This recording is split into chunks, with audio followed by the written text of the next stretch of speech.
We're here today with Vahe Berberian, author, monologuist, comedian, painter, director, actor. The list really goes on and on and on. And he is quite astounding at all of those fields. But today we're here especially to discuss his new book, This Is Not Love, which you can see here, uh, featuring one of his paintings, actually, on the cover. Hi, Vahe. Chris, should I introduce you also? Right. Yeah. So you guys obviously know who Vahe is, but Okay. I probably need a bit of an introduction here. Well, Chris Bedian. Chris is a writer, wonderful musician and composer, and is an amazing friend, and also is my cousin. Um. Well, okay, Vahe. Let's get into it. So, I've read the book, obviously, and I loved it.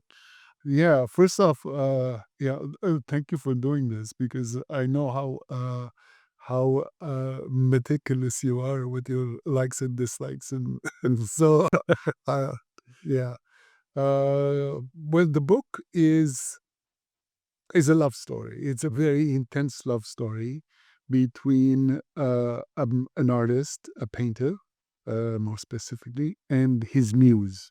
He's an older man. He's a seasoned artist, and he sort of mentors this young girl, and an intense relationship starts. A very passionate relationship is ignited between them, and so. Um, well, honestly, I think maybe this book is sort of uh, a synthesis of two things. One, I always wanted to write something about painting. Mhm. You know, almost like a discourse on painting, my experiences as a painter, my thoughts on painting, and specifically abstract expressionism. And I always wanted to write a story about a love affair between an artist and the muse.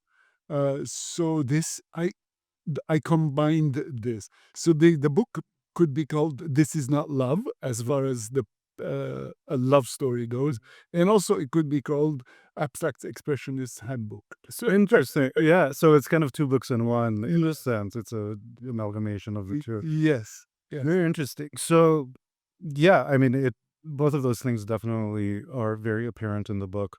Um, what's really interesting to me, and I think that this is an interesting discussion we could have about this. So, first of all, the how to or like the philosophy of abstract expressionism, could obviously stand on its own in terms of like you could have probably written an entirely different book without the love affair in the book itself.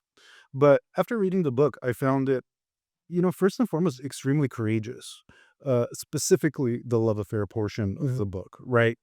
Um, so there are books that are timely. There are books that are not timely. Interestingly enough, I think this book is like right in between those two worlds. And let me allow me to tell you why. So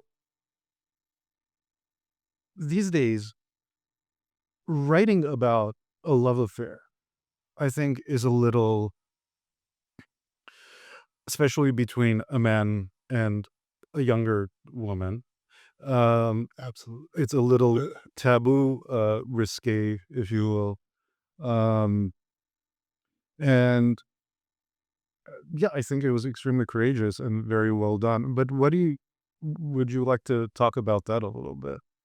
Um, Absolutely. When I started writing this story, I wanted to be very, very true uh, to whatever was going on in my mind, without having this.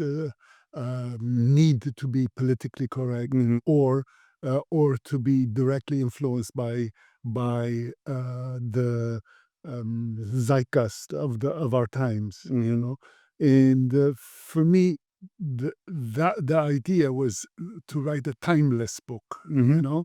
something that would be written by someone like Alberto Moravia, or Mhm. you know, um, or Milan Kundera, Mhm. you Absolutely. know.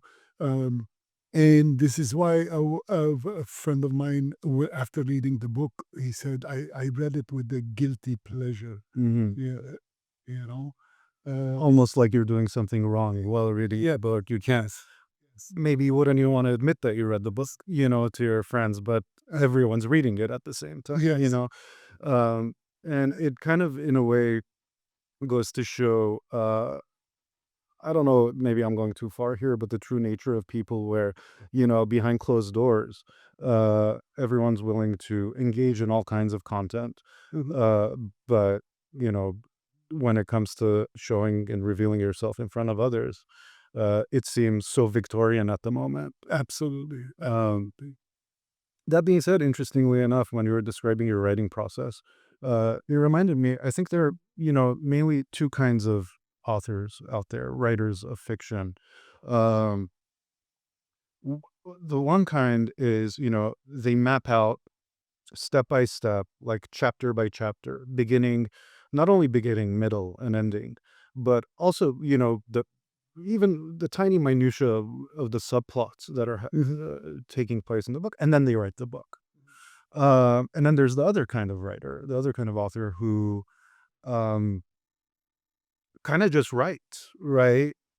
And I imagine there's another kind that's right in between those two. Where would you place yourself? What is your writing process? Okay, it was a great question.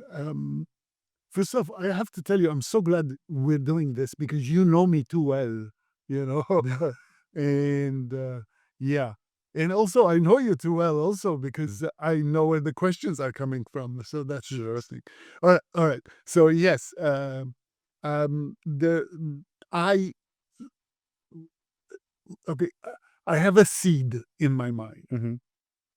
It might be one sentence, one image, something that I know that this seed will grow Hmm. and will bloom, and it will turn into something.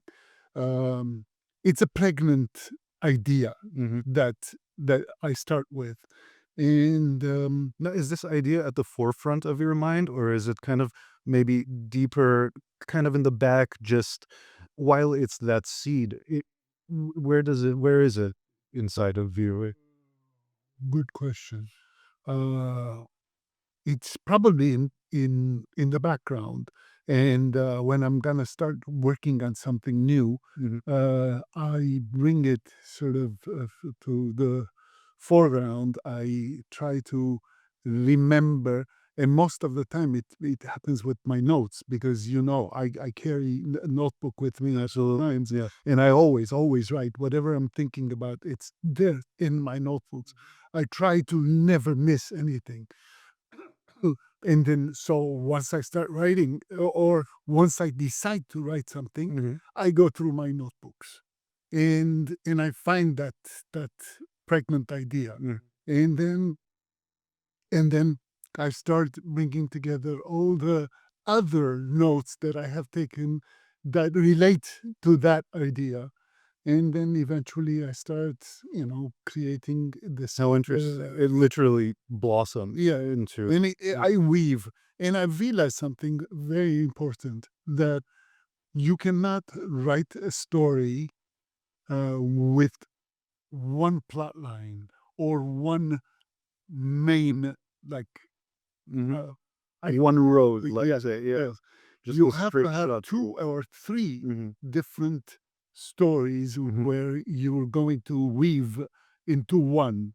Right. So yeah, and Do you think that brings in more humanity and, like, something that's more authentic to day-to-day existence to have multiple storylines, or is it simply a matter of this is more entertaining? Yeah. Which do you or is No, no, both. I mean, Yeah, it's both. is it But more of a technical uh idea, or is it more of a a better representation of how a person feels in their day-to-day that experience? is a good question. That's a very good question. Well, I am sort of, I love the challenge. I love the challenge of bringing three stories and weaving one artery, one aorta, Mhm, the aorta of the book. I love that. Uh, and also because um, first of all, it gives volume to the thing, mhm, to the work, and it gives the book different dimensions, absolutely. and gives the author a chance to expand and have more of a chance to cover a few topics. Absolutely, you can Yeah, talk about so much more having that many more characters and entirely different storylines, for sure. I think it's absolutely. relatively the same in music, for Yeah, example, where a lot of artists, most I would say at this point, are combining genres. By combining genres, there's a new dimension that's revealed. And outside of that new dimension that's revealed is, that's how you achieve kind of originality right. in your work by bringing all these different pieces together Yeah. and making them a new thing, a unique piece of work of art. Now But coming back to your question, I I start with the seed, mhm, that pregnant yeah, idea, um, and I have no idea where it's gonna go. But my excitement to start writing, mhm, is it takes over.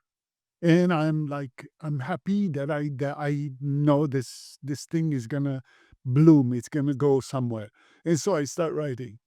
And just it's exactly the same way mhm, I make assemblages, you know? mhm. So I I have all these Pieces, yeah, pieces, yeah, and I start putting them together. And then what happens is I like, this doesn't work here. I take it out. mhm, This doesn't work here. I do. So when they say writing is rewriting, mhm. it's exactly, this is exactly what I mean, because a lot of people do not like the act of writing, if you know what I'm saying. Well, in the So, sense, well, first of all, let me ask you this: do you enjoy the act of oh, writing? I love writing. I love the pen and the paper and the book, Mhm, and I write all everything in my notebooks, absolutely. and I love that process. And for me, I have no qualms with throwing away like 50 pages if it doesn't work. Of course, it's easy to say that when you're prolific, though, which you are. So, but here's another question. In that case, how do you feel about the act of rewriting? So, writing first go, it's very cathartic, Yeah. therapeutic. A lot of people I think can sit down and write and in one go, and then having to go back to it. Now, I think here's where the real work comes in, right? I mean, Yeah. where it's like, Yeah. The fun part, as you said, is that initial move that you have as you start writing, and because it's like you're spewing out everything that's in your mind, and it's beautiful, it's fantastic, and I don't think much about words, I don't think much about what I'm right. writing, that I just write whatever. And then and it's always longhand. Now I do not edit in my mind at Mhm, all. I just write. And then the first editing comes when I start writing on my computer. mhm, All these whatever I have written, mhm. I transfer it into Sure. my computer. And that's the first edit. Okay. Fantastic. Now I have Yeah. something that is more or less. readable and something that I know it's working or not working. Right. Yeah. But now getting into that, so, like, let's say you did that transfer from your notebook to the computer and you're rereading after that edit. Now, I know as a creative person myself, I'm often I have peaks and really very lows on the during the creative process of, like, let's say writing a piece of music, Mhm. right? Where the initial draft of a piece of music, let's say, I'm like, oh my god, this is incredible, this is gonna be amazing. And then once I start cleaning it up and going through it, I'm like, oh god, why am I even doing this? It's tedious. It's tedious, and for me personally, it's like, should I even be doing it? This is not very good, is it? Do you ever have feelings of this is not very good? And then if you do, how do you overcome them? Or are you at a place in your life where you could just not even listen to those that chatter in your brain when it No, comes to creating? doubt is very important. Doubt is very important. And this is why the older I got, the less I ask people about their opinions because I've learned that everybody has an opinion. Well, if you ask for an opinion, you're gonna get criticism. That's all I know. Absolutely, and I'm not afraid of criticism, Yeah. but I'm afraid of opinions that are just that. What do they say? Opinions are like assholes. Everyone has one. No. Yeah, That's like, for sure. Yeah. because if if it's easy to like It's easy to tear comment. something apart, bottom line. Yeah, I mean, yeah, absolutely, it is. absolutely. Uh, so I think uh, Goethe said, "Do not give me your doubts. I have enough of them." That's beautiful. You know, Yeah. really. I mean, Yeah, yeah. I have enough doubts about my work anyway. Yeah. So when people start commenting, and when you give something, if you give Mhm.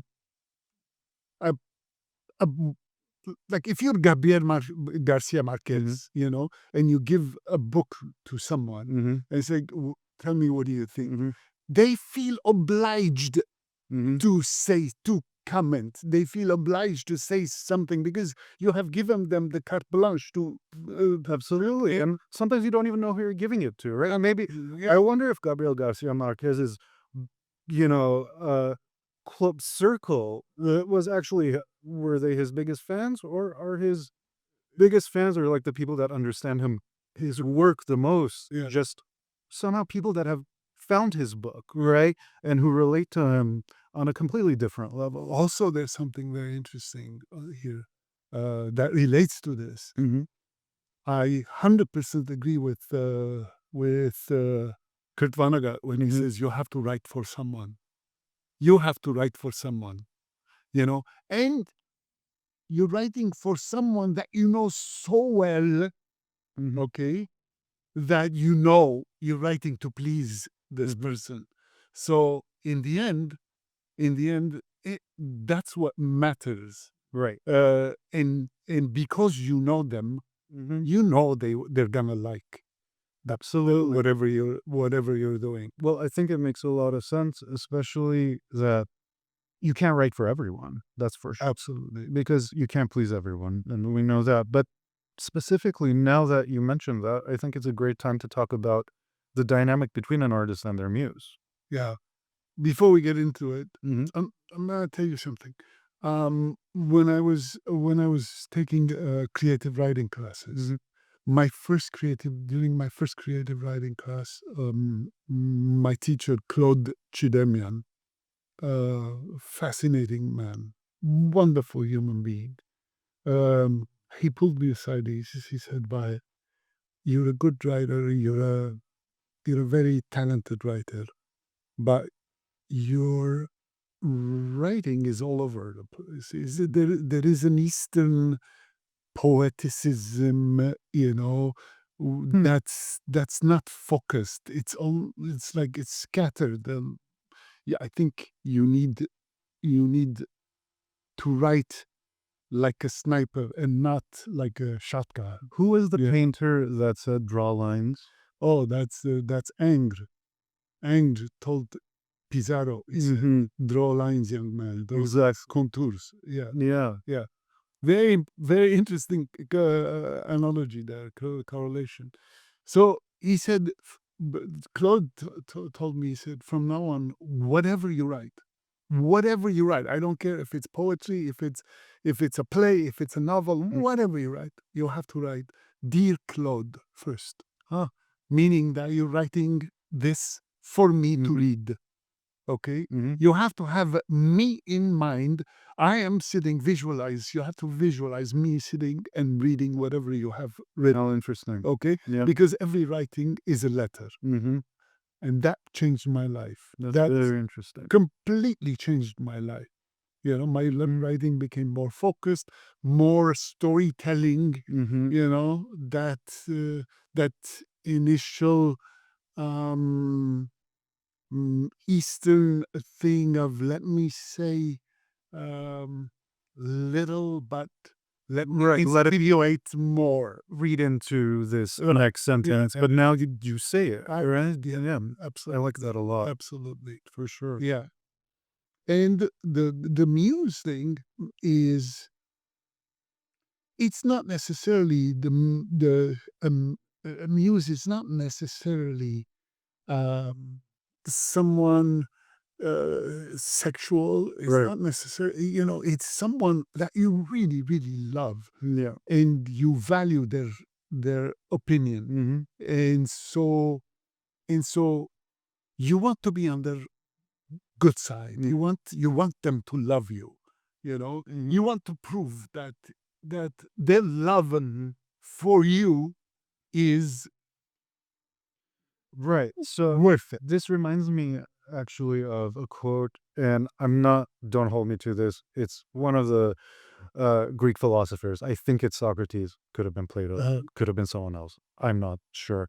But it was something along the lines of unrequited love is like one of the most powerful creative forces, uh, uh, in existence. And then Dante believed that too, by the way.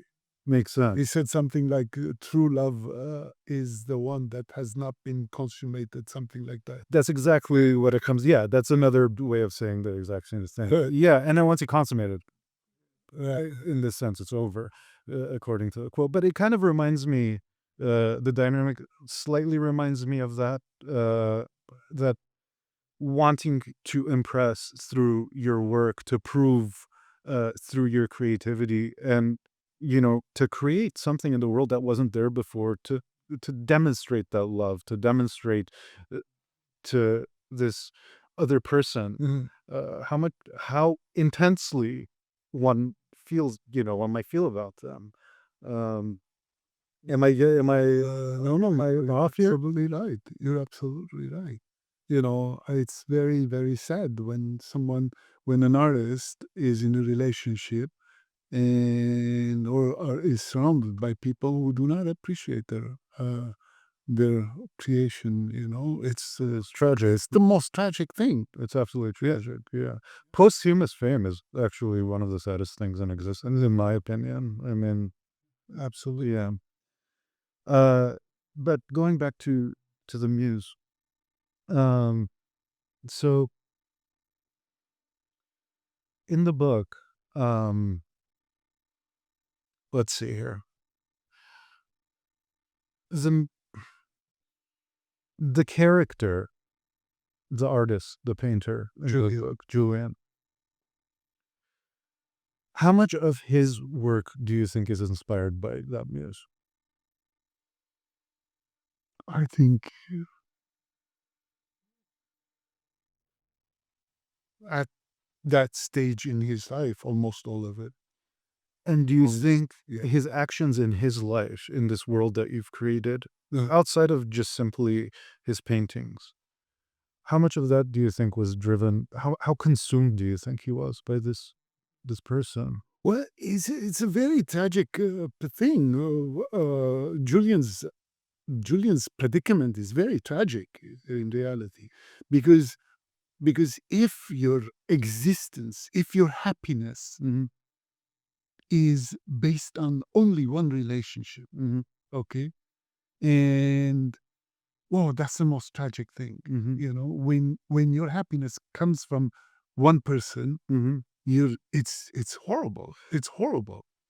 Yeah. Because you're seeking affirmation only from one person, and you're ignoring the fact that he's ignoring the fact that he's a seasoned painter. He's liked.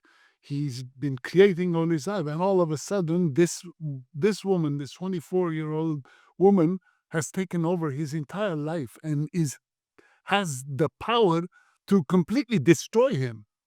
How easy do you think is it for artists that are, you know, deep and empathetic, um, truly pouring their hearts out kind of artists to fall in a situation where they not only zone in on a specific relationship to keep them happy, but more so to zone in on a specific relationship that they probably know is not going to make them happy. All the time. All the time, all the time. Yeah, because uh, artists are tragedians. Mhm. We consume tragedy. We live by tragedy, Mhm. and because here, this is something that's in the book, where the girl is young and she's bubbly, and Mhm. why do you have to Why this impossible situation? I mean, yeah, well, there's always a possibility. and why the tragic outlook, Right. or the state of mind. Mhm. At one point, when he says, he quotes the Talmud, and he says, because we are like olives, only crushed we yield what's best in us." Exactly. And she says, we're not olives, So she's so frustrated. We're not olives. Like, what are you talking about? So, going with this psychology of this creator, this artist, how much do you think of it as for an artist to engage in this kind of like relationship or situation? How much do you think is an actual wanting to experience the relationship, or how much of it do you think is becoming that crushed olive to produce the incredible work that you're hoping to produce? And The uh, quintessential thing. right. That's a good one. That's a good one. See, I'm, I have to quote again Umberto Eco, one of Hmm. my favorites. Umberto Eco. He says, lovers love their misfortunes more than their blessings. You know why that is? Please explain. Because if it's only blessing, there is no love story. Sure. Their misfortunes are the ones that create. The misfortunes are the ones Yeah. that creates love story. Absolutely. You know, Absolutely. if there was no conflict between There are no the obstacles. sex, then there's the book was not going to be written. Yeah, of course. And it's the same, with the with every creation. I think with also every relationship, right? Like without Absolutely. obstacles in one's relationships, I think the relationship in the end isn't worth as much. If something came very easily, right? Like it has an inherent worth to it because of the difficulties that produced it. Even though, funny enough, maybe that's a correlation that is incorrect. Maybe some things are difficult to do but not worth doing. However, this is, I think, the natural thing, thought pattern that we go by. So I also wanted to touch on something else. I don't know if you remember when we were talking about, you have to write for someone. Uh-huh. Um, so two things on this, and we might have already covered some of it. First of all, let me tell you that when I either write, literature, or I write or compose music, I definitely have you in mind like 95% of the time. Okay. Um, so does that make you my muse? That goes both ways. Yeah, in a lot of ways. Yeah. I guess does is the muse, is it different to write toward for someone and then having a muse? I think there could be a distinction there. Or are they mixed sometimes? Are they, or are they always separate? No, they're not separate. They're all. It's all. Yeah, it's an amalgam of many things, many things. But there's always love involved. Always love involved. Some kind of love. Some kind of love. I can certainly see a situation where, you know, I'm in where I have a muse, right, who I would like to impress. However, the work itself that I'm producing, and let's say thinking of you while writing it, I could make that separation, right? Where, like, you know, it's for you to like, but it's for the muse to impress. Absolutely, absolutely. That is, yeah. It's very important to because you're the luckiest. You're the luckiest if whatever you're writing, or the muse that you're writing, or the person that you're writing elevates Absolutely. you, your creativity, elevates the quality of whatever you're doing, and the Appreciates the appreciation. work. Exactly. Appreciation. Yes. Yeah, I was thinking Yeah. the same thing. Absolutely. Um, so I think we should talk about abstract expressionism a little bit and how it plays into this dynamic of, uh, you know, of course, there's the muse, but how do you think that's expressed in abstract expressionism? Because, let me repeat, because I'm not sure everyone's aware that you're an abstract expressionist, right? You paint. You're an incredible painter, in fact. That goes without saying, I think. But so you know what you're doing in both of these worlds. I know this is kind of an esoteric or abstract question, maybe it's talking about abstract expressionism, but how does the muse make its presence known within the work of a painter? Is that even the thing? Haha. That's a very, very interesting question, because uh, most of the time when we're talking about a muse, as far as a love interest goes, Right. okay, a muse has always been sort of, it's been uh, figured in whatever the creation is. Mhm. If it's a writing, it's about him or her. If it's a uh, painting, Mhm. like Picasso's muses, for example. You see them in their paintings, in his paintings, and because he always painted his muses. Right. Very clear cut in that one. It was, Absolutely, yeah. absolutely, and sometimes even later in life, when his work was already cubist Hmm. and not very figurative, like not very realistic, I Sure. should say. Okay, he reverted to realism because he wanted to paint the.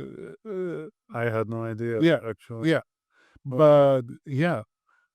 So in abstract expressionism, you do not have that. In abstract mhm. expressionism, you have you have the emotion, the mindset, or that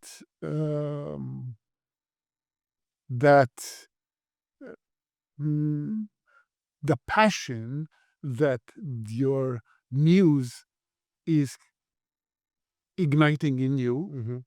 you know, and that morphs into something On the that canvas. on the canvas. So, Yeah. very interesting. Another question regarding this. So, because of the genre, because of abstract expressionism itself, and because you can't, go into realism and draw or paint the muse as a love interest, let's say. And we're talking about muses as a love interest here because the muse in the book, This Is Yeah, Not Love, absolutely. is a love interest. However, I think we're both clear on the fact Right. that, a muse can be pretty much anything, but we'll get into that as well. So since you're the painting is abstract expressionist, right? And the muse gives you that passion that is now going upon that canvas. Mhm.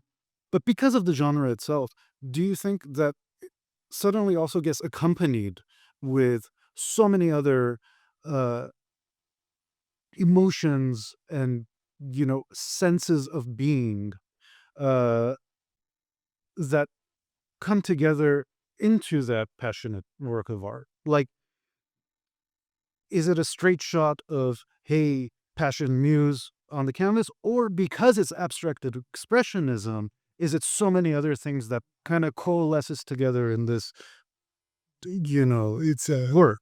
definitely the second. It's definitely the second because um okay, so with I've always said this, and it's in the book where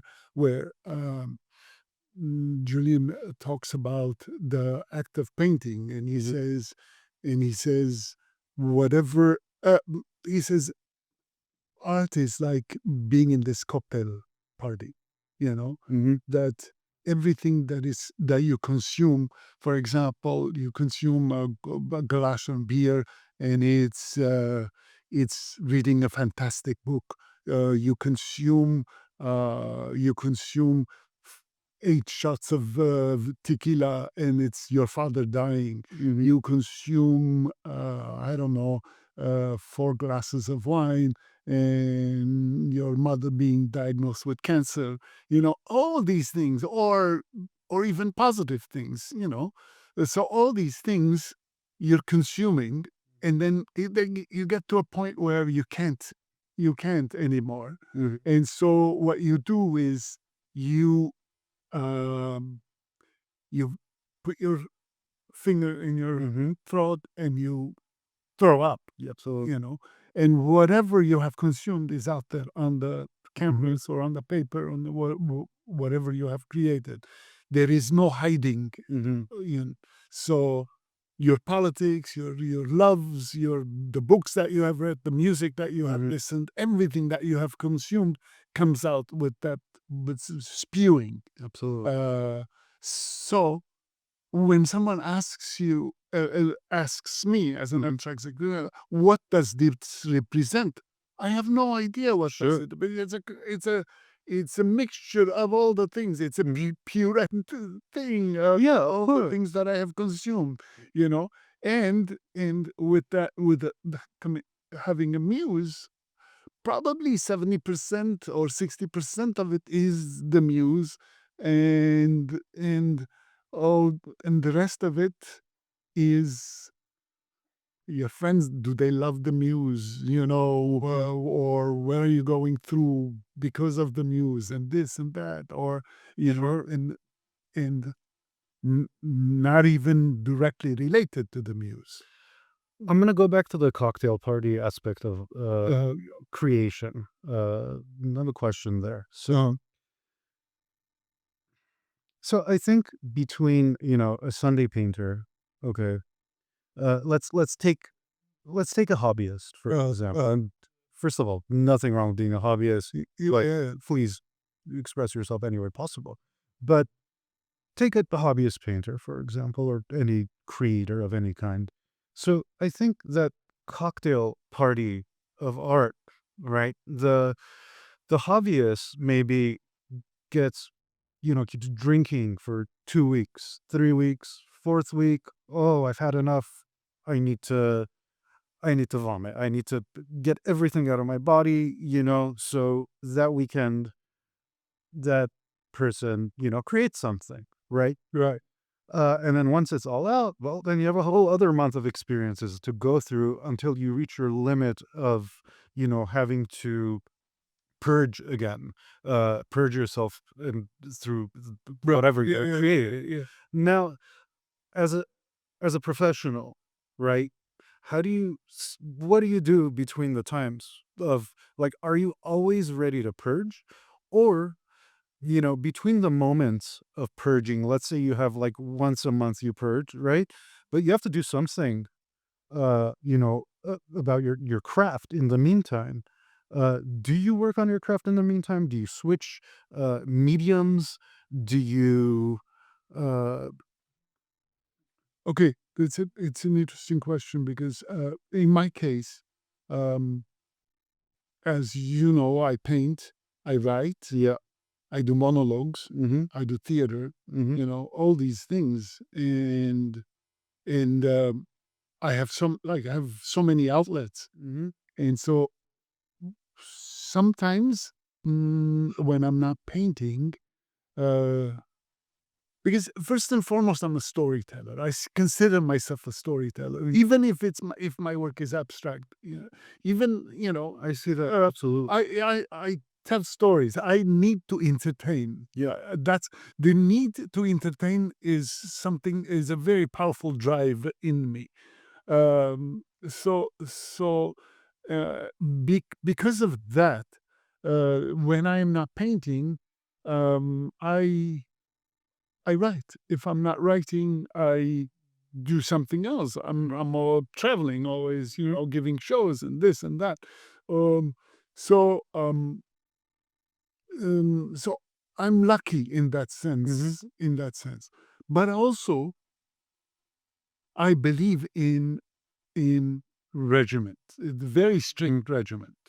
For example, I write 3 pages a day. mm-hmm. You've known me all your life. All my life, yeah, for sure. So I write 3 pages a day, no matter what. Mm-hmm, And if I don't, like the past 3 weeks or so, mm-hmm, I wasn't writing, mm-hmm, and I was literally sick. I was feeling so guilty, mm-hmm. I was feeling neurotic if Sure. I don't write. It's like someone who exercises every day, if he's guilty, if he Makes doesn't sense. exercise. Yeah. Yeah. So it's like that. 3 pages a day, no matter what. And then I spent when I am home, when I'm not traveling, I spent some time in the studio no matter what, every day. Sometimes I don't point, but I don't paint. I just go in there. I saunter. I How look at interesting. the paintings. I spend time. I clean brushes. How interesting. Because maybe you're still fresh just by being in the room itself. Absolutely, Very interesting. absolutely, Yeah. yeah. Just to remind myself that I'm also a painter. I'm also a painter, and maybe where I'm at with Yes, the last time I painted, like yes, for a continuation. yes. Yeah. Because there is such a thing as living with your painting, Sure. with your art. Absolutely. Because sometimes, especially when I used to drink heavily, Mm-hmm. uh, or you smoke a joint and you paint something, and then you think, oh shit, this is good, this is incredible, and the next day you look at it and it's like, what the fuck, this shit, Yeah. this is, yeah. Definitely. So to live with your paintings, to live with your work is very important. Uh, Absolutely. sometimes it takes 2 months, 3 months, even years.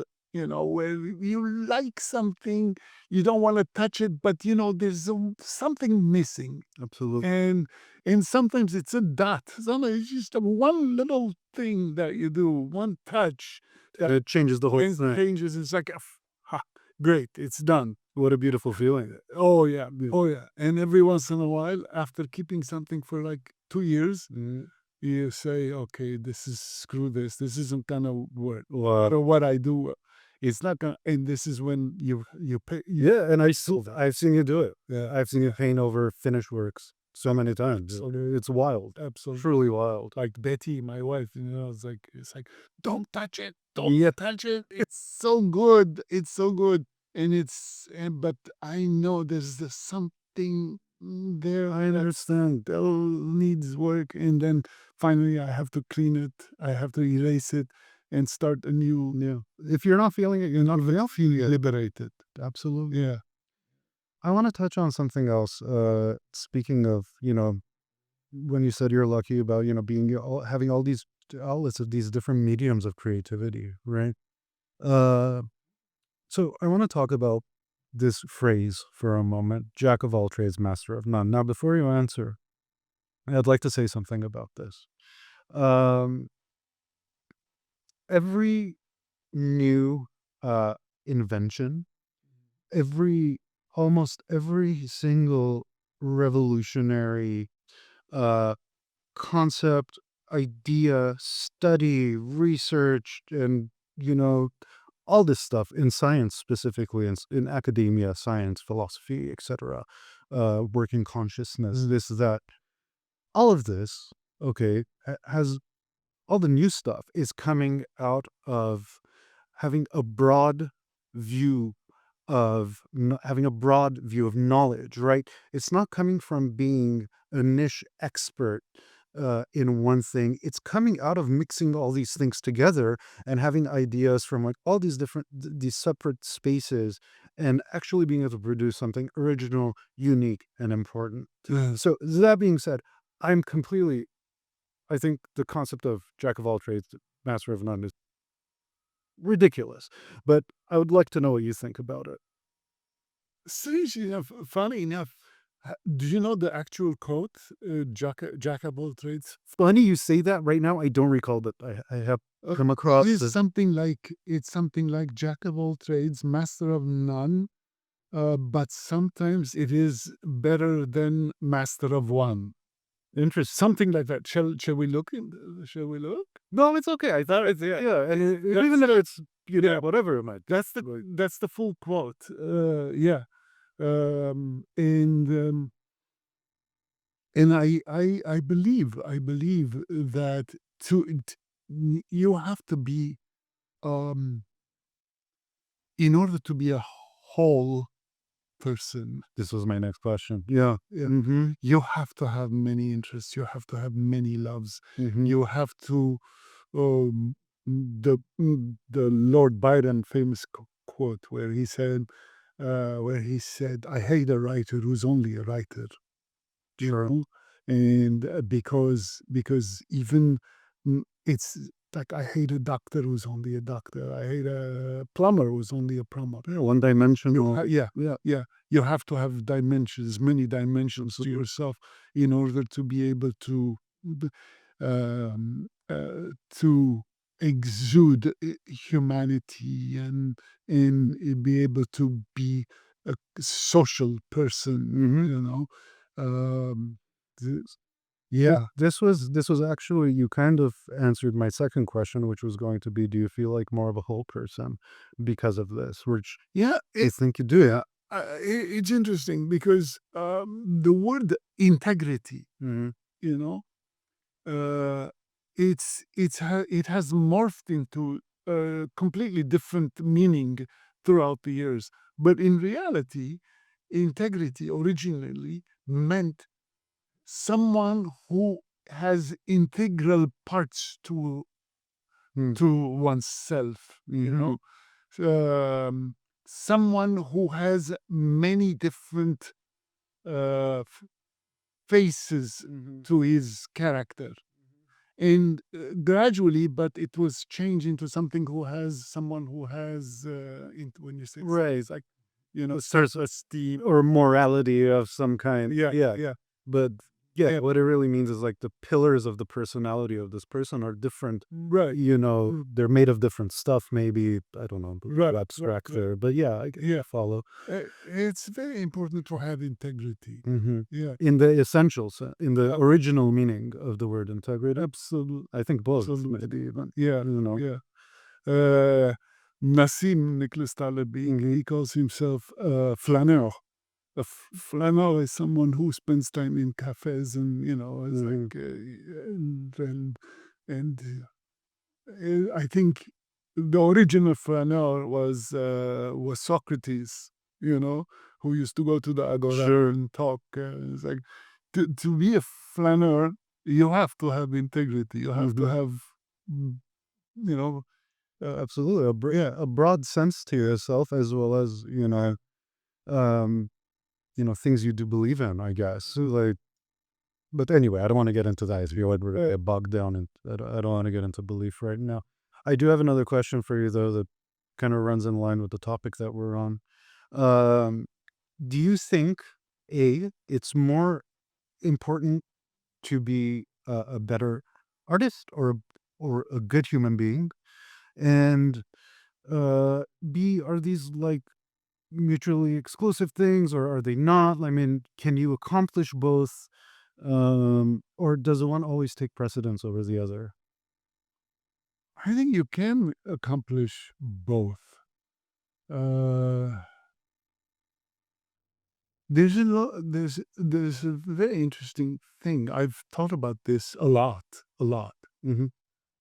and and I think um, the word sublimation, Mm-hmm. that Freud Mm-hmm. uses, is when you cleanse yourself. You know, like you have certain urges, needs that are socially unacceptable. Right. You turn them into socially acceptable things, which art is sublimation. Absolutely. You want to go to an orgy, you don't go and you paint a painting or Maybe right. write about your fantasy. Yes, Yeah. yes. So that that sublimation is when you cleanse yourself. Mm-hmm. So it's fascinating. In Armenian, the word Mm-hmm. surp Mm-hmm. is almost like serpel, to cleanse yourself. So let me, yeah. So Surp in Armenian means saint or saintly, saintliness. So, and Sirpir means to erase, right? Yeah, yes, Yeah. yes. So essentially in Armenian, sainthood is kind of like a clean slate, is what you're Please, saying. ever, absolutely. That's the best way of explaining. So, so, so an artist, when he sublimates, that means that they're cleansing them. Mm-hmm. They're clean. In order to paint, though, Mm-hmm. in order to create, you have to desublimate. Interesting. You know, Yeah. and I think it is Very interesting. who uses the word desublimation? I'm not sure. Maybe it's Moravia. But the idea to desublimate is to dirty yourself In order to in recreate. order to create. Because if you're clean, there's nothing to create. Well, it almost strikes me as an ancient concept, right? Like it's almost like the yin and yang scenario, right? You need both for existence to occur. Like you need the light and the dark, or else, there you have nothing. If you have only one of those things, there's no creation. Absolutely. Yeah, Absolutely. very interesting. Desublimation. These are Never the- thought about it. it's like, yeah, when you do the wrong thing, you fall in love with Mhm. with the wrong person, Mhm. you fuck up. You Yeah. sometimes knowingly, sometimes unconsciously, you do it in order to have something to write about or to paint about. It's like, yeah, How interesting. So just going off of this, I would think, the raison d'etre of some artists, is not to achieve just pure sainthood, right? Just to simply purify themselves. Oh, Because once they do, they're done. absolutely. Right? So if you want to remain an artist, you have to go back out in the world, get yourself dirty, and Absolutely. get back to your work. Yeah, yeah, yeah, yeah, yeah. How cool. Yeah. Yeah. Um, shall we go back to the book a little bit? Yes, please. So I mean, first of all, I truly, truly enjoyed this book. I read it twice. I'm sure I'll read it again. And a lot of what we talked about today, I think, is pretty well represented in the book.